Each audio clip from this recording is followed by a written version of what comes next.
Hello, everybody. I think we can start with our quick workshop. I'm very happy to have you all here today, and I'm looking at the list. Someone was already meeting with us yesterday. Today, we are again in 4 as faculty. I'm about to leave the stage to the colleague of mine, just to say that my name is Fernando Salvetti. No conflict of interest to declare. I'm mainly with LogosNet. Please, Rebecca, Roxane, and Barbara, introduce yourself. Roxane, you're next. Okay. Hi, my name is Roxane Gardner. I'm an OBGYN physician by training based at Brigham and Women's and Children's Hospital. And I've been at the Center for Medical Simulation and Simulation-Based Education since about 2002. So welcome. I'm Rebecca Minehart. I'm an OB anesthesiologist at Mass General Hospital and have been at the Center for Medical Simulation since 2007.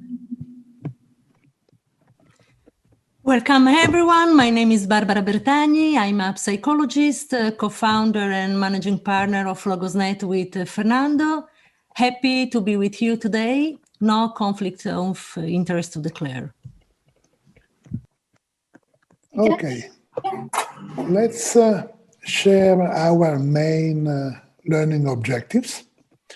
First of all, learning from use cases, and this is the main reason why Roxane and Rebecca are joining us today. Going deeper and knowing possibly more about augmented reality, virtual reality, and mixed reality, and identifying strengths and something like weaknesses about, again, virtual, augmented, and mixed reality. And this is the main reason why Barbara is with us today.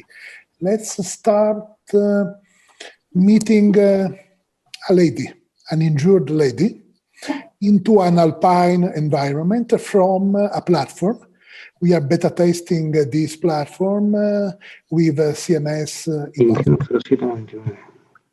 I'm just asking all the attendees, please, to keep the microphones off, excluding all the cases when you have something to ask, not by chat, but directly to us. Thank you.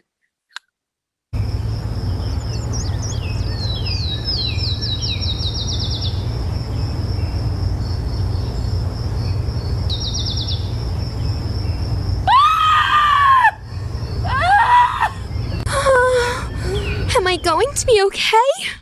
Ah! Oh my God, I'm hurt. Please help me. Is there someone that can help me? Oh. Ah! Oh my God, I'm in pain. Help me, please. I think I'm bleeding from my forehead. My foot's killing me. Hey, what is your name? Yeah, my name is Janet. Oh. How long have you been feeling the pain? About 10 minutes. Is the pain constant? Yes, and the foot is killing me. Are you able to walk? No. Oh, you know, today we are at SESAM, and we are experiencing some troubles with evacuating you. How we can do? I'm in severe pain. I'm very worried because I do not know how to get out of here. There's nowhere to land a helicopter and no signal on my cell phone. Ah! Let me ask you something for our colleagues at SESAM here today. What is your job? I am a digital human performing as a standardized patient. During the scene, I just played the role of an injured lady, but not now. What is an avatar? People usually say that I'm an avatar or a digital human, perhaps a twin. I do not have a better answer. What I know is that I'm helping with digital simulation.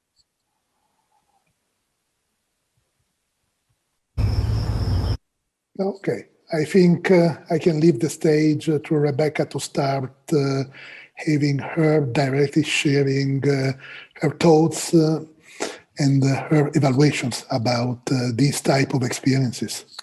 Yeah, so it's my pleasure to be back. I recognize some of you in the audience as well. So using that avatar has been really interesting to interact with as a way to extend the sort of experience from just being on the screen to actually having some interactivity. So I really like that, and this is how we're using that avatar. We're using it to practice this model of name, claim, aim, which some of you might have heard before. Name, claim, aim in a nutshell is a very straightforward and easy to remember approach that helps teams come together and organize very rapidly and effectively using best principles. It uses best education evidence to make the learning sticky and to help people remember. So it starts with, there's an oh no moment down here, this little cloud. When people recognize that the situation is bad, we ask them to name out loud, saying the signs or symptoms that they see, or the data that they see, and then their working hypothesis or their diagnosis about what it is. They can say that they're uncertain here. Next comes claim, where people claim the role of the leader or the event manager, somebody who's organizing the team. This is a very inclusive role. They're asking for all ideas. They're asking to get some contract with the other group members, the team members. And then roles are also claimed, such as people who are going to be doing tasks, for example. The roles can be fluid and they can change, but we think these should all be explicit. And the last thing is aiming the team with the big overarching goal and the next 3 prioritized steps. This is a nice way to streamline the team's energy and efforts to resolve the situation, and always asking the team members, what other ideas do you have? This is a cycle, so basically going in loops where you're name, claim, aiming later. And so we've been using this eReal platform to practice this in a virtual setting, also in a live sort of augmented or virtual reality setting, mixed reality setting. There's a question, does this system have natural speech recognition, or is there an actor providing the answer? Fernando, do you want to answer that before we go on? Yes. The system has more than one natural speaking and recognition systems available, because worldwide there are at least 3, and we work with all the 3. Okay, that's helpful. Do you want to go to the next slide? Yes. Okay, thank you. So before you play the video, I'll just set this up. So as a precursor to working in person and applying this name, claim, aim in a patient scenario, a simulation, a full room simulation, we've been using it to where we show a video and then we have people in the room do name, claim, aim when they're standing or sitting, and just as a way to test out the thinking and the words that they would use, how they would look at the situation. And so these are 2 videos that I pulled off YouTube, which is a beautiful repository for crazy stuff. And then, so I'm going to show, Fernando, if you want to just go ahead and push play on the videos. Yeah. We can see, so in this one, I make up the fact that we're all security guards working extra, and we're watching a security feed. It's rainy, it's dark, there's a van there that's been there a long time, and then something's going to happen and we have to help. And so when they see this, depending on how I set it up, I don't know if you saw, but there was a lightning strike. Sometimes people see a gunshot. Here's another one where, we've just come down the mountain from skiing and suddenly we see this scenario. These look like they're going backwards at very fast rate. So how do we do something? How do we name, claim, aim in a very dynamic situation where there's a lot going on, there's a lot of people affected? So just as 2 examples to get people's sort of skills starting to trend towards doing the name, claim, aim. And if you want to go to the next slide. The next is again the online platform where both you and Roxane are dry running and testing content and solutions. And I think that because today we have both you and Roxane, could be the nice chance to have the both of you sharing with us your experiences and your thoughts about this. So Roxane, do you want to take this? Yeah, sure. So in many ways, we're going, we're starting from now and then going backwards in the way that we actually experienced our evolution. So you've just seen the digital platform with an avatar interactive capability. And we're, as Fernando said, we're beta testing it. So there's still more development that we have and more scenarios where we're going to use more avatars and also have the capability of having more than one avatar at the same time, including avatars that represent ourselves as digital twins. That's Fernando's lingo that I just love so much. I look forward to having my digital twin at some point. And prior to that, we had, as Rebecca was saying,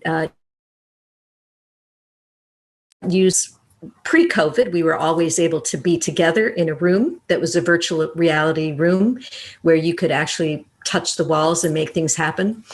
And so with COVID, we really had to conform to the new world and thrust ourselves forward into a exclusively virtual environment online.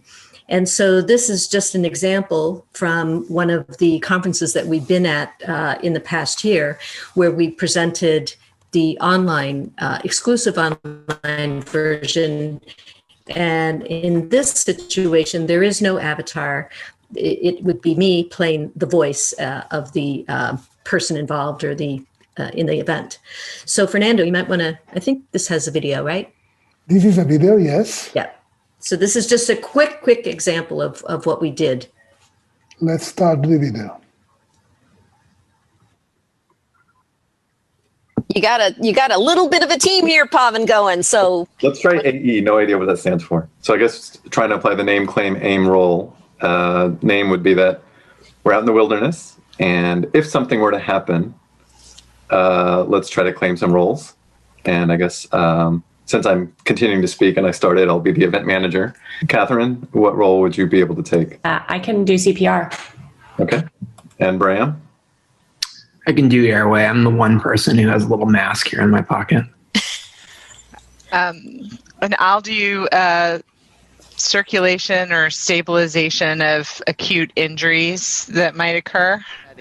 Roxane, do we have any equipment or? you don't have a satellite radio, but you all have your cell phones. I'm not quite sure what the signal is reachable in this wilderness area, but I guess you'll find out. You ready to start the video? Sure. Okay, ready to go on the hike. So there's water.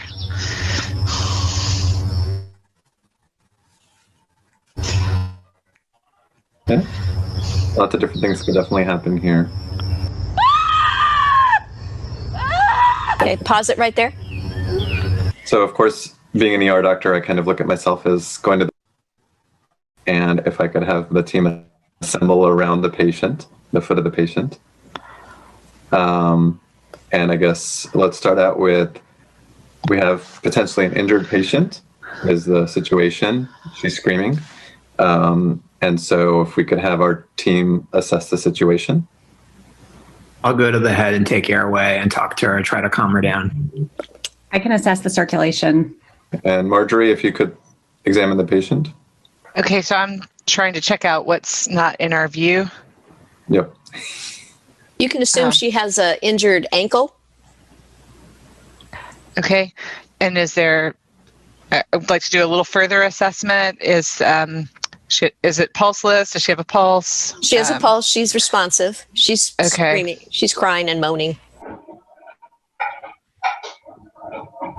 Okay, I think that's, we wanted to keep this as brief as possible, just to give you a flavor of how you can engage participants in a digital experience as they're trying to address a critical situation in a natural environment of hiking. And implement the name, claim, aim mnemonic as a way of practicing it. So, not only could I provide the voice of the patient if they were to ask the patient anything specific, but I'm also able to provide some instructions overall in case the participants had some questions about what their capabilities were or what was available. The interesting thing about this room I'd like to point out is that if Fernando, if you could point to the three walls, they're all capable of having something different featured on them. So in this situation, we could have on the far left wall more of a, not reproducing the patient, but or the injured person, but a more natural sort of continuation of the forest environment, as well as do that on the other wall where we have posted the managing critical events. One of the other features that Fernando's team is working on is converting the ceiling so that it would be more fluid with what the environment is like, and likewise the floor. We are working on changing that and being able to adapt to facilitating a much more immersive environment. So those are the things that we're looking forward to doing with this particular virtual experience. Next slide. And then, is there one before that, or is that this? This is the next one. No, it's the one. It's the Okay. one with they have embedded both the two videos. Okay, very good. So in this situation, now we're stepping backwards into the pre-COVID area in which we had a virtual reality room using the eReal on the walls. If you could just point with your mouse, Fernando, the wall that is the interactive walls. There's some areas where you can independently touch and portray items of necessity or importance or reference for your experience. And then the back wall of this particular room is just a simple screen projector. So there's no interactivity, but it does allow us to be able to feature whatever aspect of a scenario that we might want to add to the touch-enabled walls. So what we were able to do pre-COVID was gather in a room that was very small like this, and we were able to be close together and break out into little groups of two and actually practice with a variety of different scenarios. So we've shown you what we've done with the alpine environment. Rebecca has shown you the lightning strike and the ski accident. But Fernando, if you could just point to those hexagons on the bottom one. Yeah, each one of those represents a clinical or environmental vignette kind of emergency situation or critical situation that's happened. And so the teams have to get themselves sorted and implement the name, claim, aim to organize themselves and then to manage the situation. So if you want to play the top video, this will give you a flavor of what that experience used to be like, and hopefully we'll return to it soon. So we could do one all together, or we could do one all together at the end. Do you have any preference? Let's do one all together. Yeah. So numbers. That means I get to pick. So come in a little closer. So remember what I said, some of these are clinical, some of these are non-clinical, but environmental. So I'm going to pick G.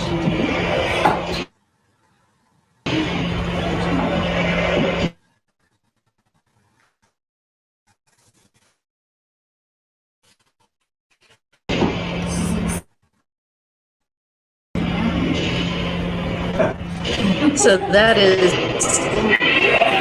was an icebreaker. I found that as we were embarking on using this in virtual environment, a number of my fellow faculty attendings were quite nervous about doing this activity. and most of them really weren't online gamers like the younger generations are growing up with. And so there was a lot of nervous tension around it. So I find that an icebreaker and giving them the option of all of us doing one together and using Godzilla is a way to sort of ease them into the experience. So we had to manage Godzilla emerging from the ocean and then spewing fire and creating mayhem around the city. So that was kind of a fun little exercise. And then if you'll go to the next example.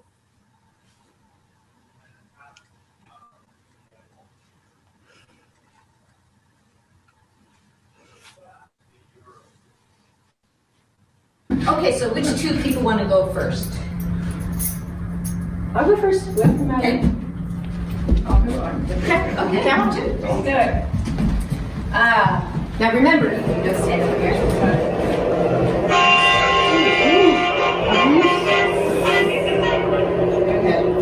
Oh gosh. Okay. Do you need to see Car it again? accident? Do you need to see it again? No, I don't think so. Do we need to stop it? Oh, okay.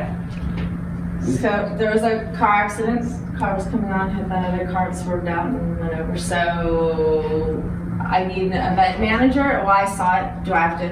I'm gonna. You can appoint somebody. Okay, Jim, you want to be event manager? I'll be the event manager. Okay, cool. And what else? Jim? I'll be the event manager. So I need your help. I'll be the event manager. I need your help. These are all people in the car with you that were driving behind us. Yeah, all of us. I'll Check on the people in the car. I'll do that. Somebody maybe put up something to warn other cars so we don't have more accidents. I have flares. We can go flares. Flares. Good. Flare. There was the other car. I can go look at the other people in the other car, if it's safe to cross. So I think you'll find that what I appreciated was that people were thinking about ways to manage the situation and really taking it seriously about what are some of the things that were important roles and tasks that needed to be undertaken to manage this car crash. This would be experience for us because we'd all be close together and in pairs we'd repeat with different scenarios and coming together as teams to deal with this. And then after that, we would take a little break and then we would start our simulation-based training for perinatal teams. So they may go into the operating room to manage a laboring patient situation or in a labor room and implement the name, claim, aim as appropriate. And I look forward at some point to being able to interact in this fashion once again. Next slide. It's the turn to go deeper into AR, VR, and MR, but Maybe we can ask please, Barbara. Do you have any questions, any point that you would like to go deeper in?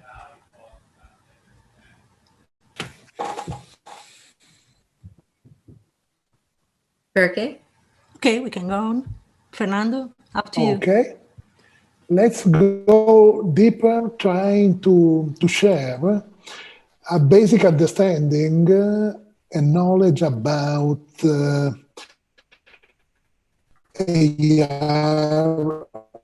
VR dichotomy. What is AR and what is? What's the difference? This is my question for our kind audience today. Is this VR or is this AR? Please share your answers and your thoughts, ideally by the chat. Bonjour, déranger, docteur Piazza, les urgences du CHU de Liège, je cherche à Madame Gredet. Bonjour, si je ne me trompe pas, on s'était proposé de se rappeler après-midi aujourd'hui. Est-ce que je tombe bien ou pas? Alors, super, merci beaucoup en tout cas, de votre participation.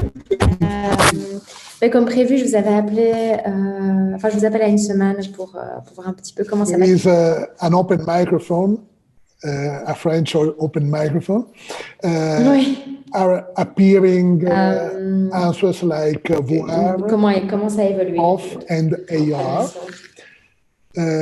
More voir than AR, and I agree with VR. This is typically virtual reality because it makes us blind, because it's a piece of plastic, because we are expected to be surrounded by an artificial Pardon, il y a un micro ouvert. Pardon, madame. Pourriez-vous arrêter votre micro?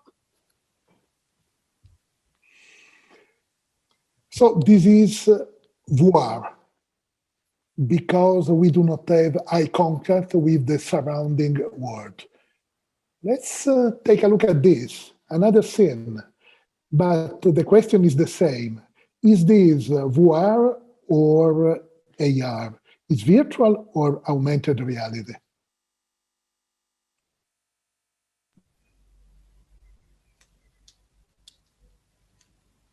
The answers are mainly pointing at augmented. My answer is again virtual. It's again virtual because the patient is not a real one. It's a fully designed by Unity one. All these overlaid information could be both virtual or augmented, but if the patient is designed by Unity or another graphic engine is Unreal 4, the two main graphic engines available, this means that we are again and always into a virtual reality environment. We are again blind. We are into a head-mounted display. We are looking at the scene without being able to look through the glasses, keeping eye contact directly with the surrounding environment. So we are again into a head-mounted disc. This is from SIMX, Stanford. With SIMX, your patient can be a baby or a grandmother. They can be vomiting or missing limbs. With over 30 environments and growing, you can perform simulations outside next to a burning car or on the top of Everest. Again, virtual reality. Press the Start button to begin.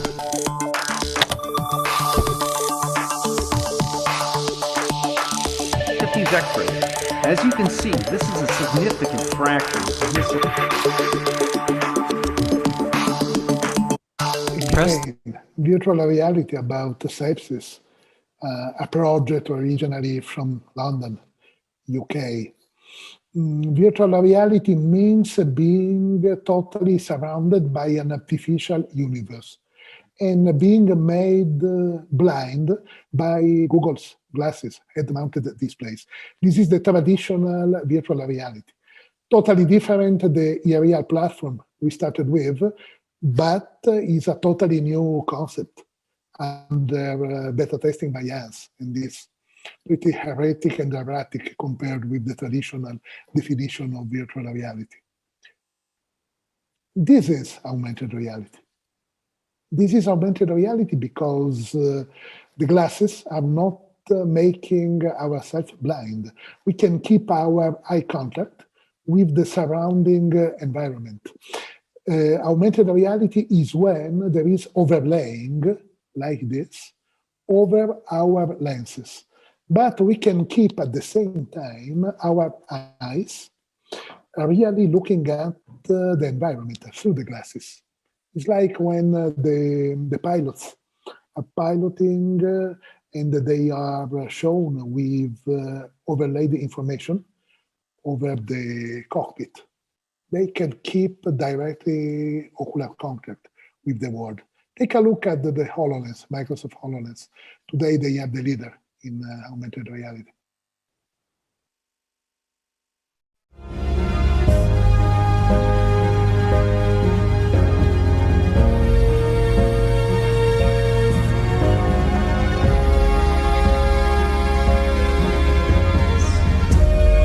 This is just an example.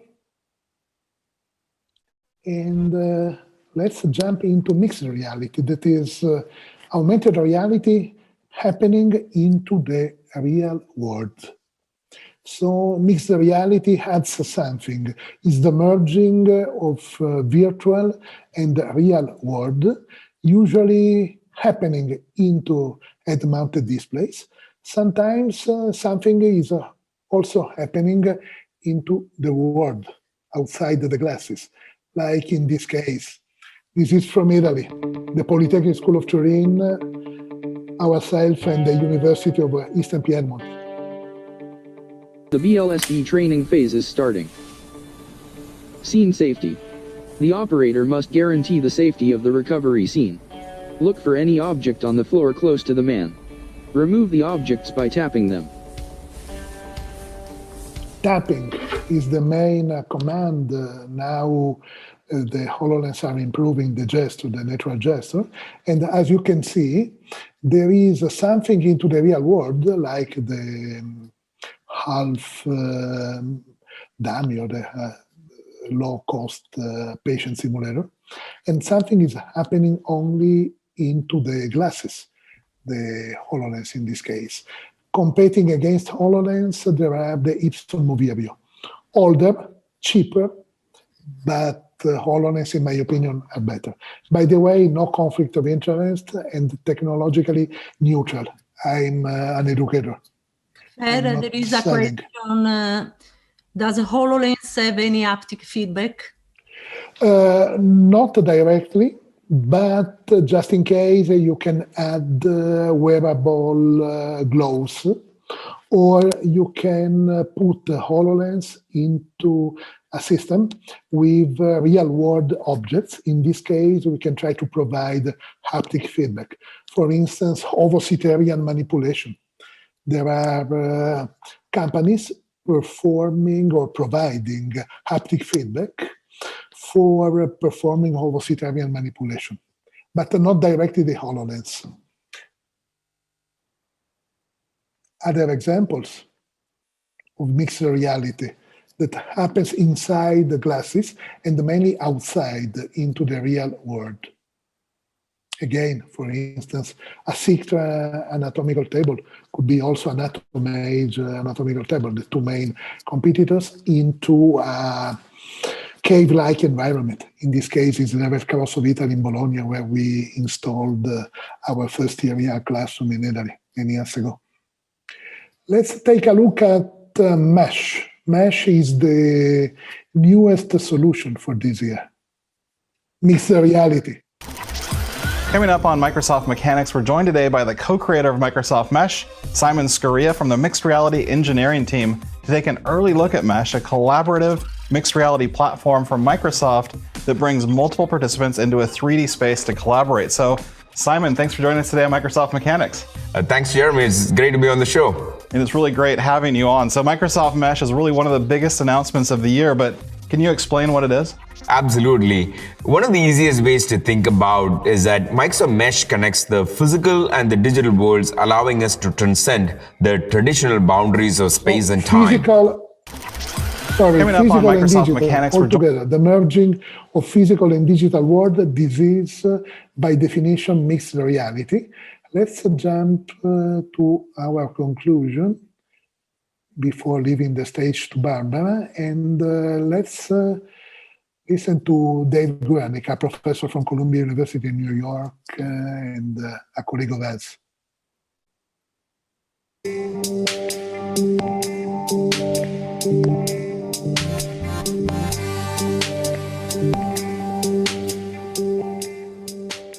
I'm David Gorelnik from the ICLW conference in Kaleidoscope Learning, and I'm here with Fernando Salvetti from eReal. And Fernando is a pioneer in the world of virtual reality and mixed media and so many other related worlds, and has done some fascinating work that's useful in education and beyond in mixing technology with with the way that people interact. And I'm just delighted to have Fernando here with me today. So Fernando, if we can start, tell me just a little bit about, and for our audience, just a little bit about your work and your product and what you're doing. We can see a little bit in the background as we speak, but I'd love to hear more about it.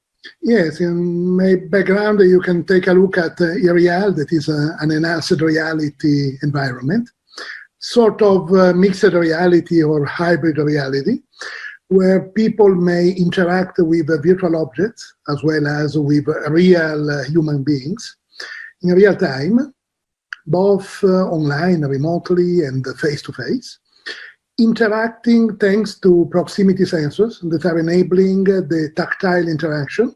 So we are looking at the big touch screens, as well as with the gaze or with body gesture.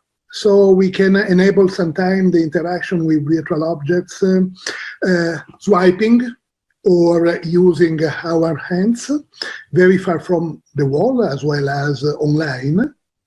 At the same time, we can really touch common walls, level 4, level 5 finished wall, and we can pop up images, avatars, content, 2D, 3D contents, to interact with, to learn from, to share, to mainly to co-build knowledge and a common understanding, because at the end we are educators. Great. Well, this is a fantastic system. So this is my last chart. We are exploring together virtual mixed augmented reality. We are into the domain of extended reality that is in between the hybrid world, physical and digital, and the purely digital world, the platforms, the online world. Please, Barbara. Thank you. So we can say that the use of all these immersive technologies in education is really a big area for pedagogical innovation, with a huge potential to improve the way we learn and teach. Fernando, could you please show the video? So from an educational point of view, it's very important, in our opinion, building a safe learning environment where learners feel comfortable and willing really to open their minds and challenging themselves. So when you see a lot of images from Irreal, what we try to do is a user-centric technology that don't need complicated training and allow natural gesture. In our opinion, this is a very good choice because learners can stay in a comfortable way and let them space to explore and to exercise. For these reasons, we prefer using interactive projected walls instead of a headset, avoiding the risk of cyber sickness. That is a huge topic. And making learners really feel comfortable. You can see different images, brain cancer before, now checklist. Visualization is really a big advantage of all the new technologies that allows the mastery of complex concepts that can lead to quicker understanding than all the two-dimensional technical aids. Why we use puzzle? Why we use this kind of scenario? Puzzles, especially because they promote the possibility to have multiple perspectives and stretching the brain to see the same image from different perspectives and improving attention, understanding, and also retention. Scenario, we work usually in a room with all worlds projected, and we share scenario for all the theme. We think that in this way, all the participants can stay on the same page. every choice is highlighted, is visible for everyone, and this allows people to work really on the team dynamics, on the communication, the leadership, the way they make decisions in a very easy way. I think that technology need to be simple. We have to avoid imposing extra cognitive load for learners. We have to make learning easy in order to have learners focalize really on the learning objectives. This is a very bad man that is doing the briefing, is a kind of avatar. We are running out of time, so I go shortly closing. In choosing the technology, we think that immersivity is a keyword, and letting the team working together also is a very important word. If you have any questions, you can write on the chat or open your micro.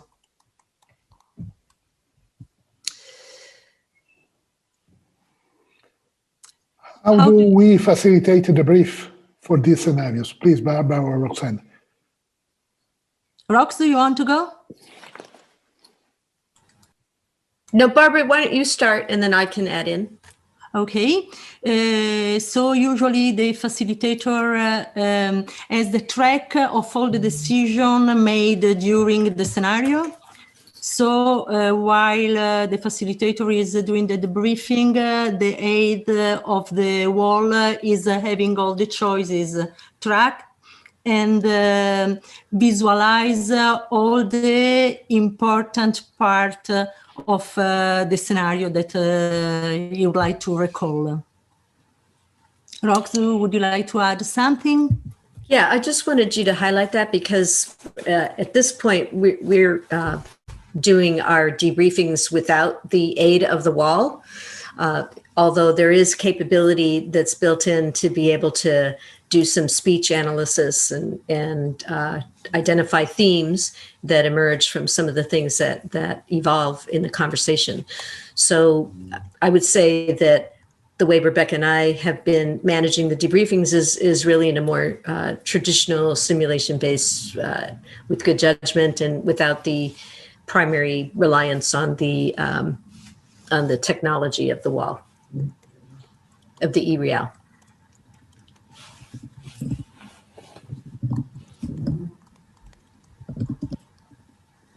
Good. Anything else? We are really out of time. Yes. So okay. Thanking all of you once more. Thank you so much. Thank you very much, everybody. Have a great conference as it winds down. Okay. Bye-bye. Bye-bye to all.